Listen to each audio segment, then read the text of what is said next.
In today's video, I'll show you how to add or change your phone number in Meta Business Suite. First, open your browser and go to the Meta Business Suite official page. Then, make sure to log into your account.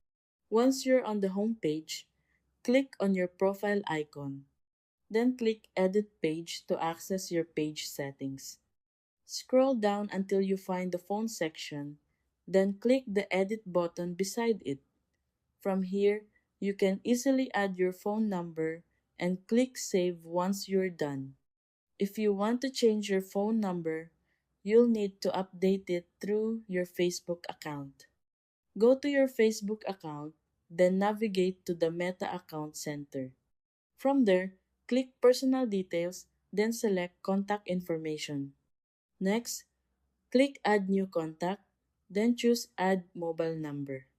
Enter your new mobile number, review it carefully, and then click Next to confirm and complete the process. And that's it. That's how you add or change your phone number in Meta Business Suite.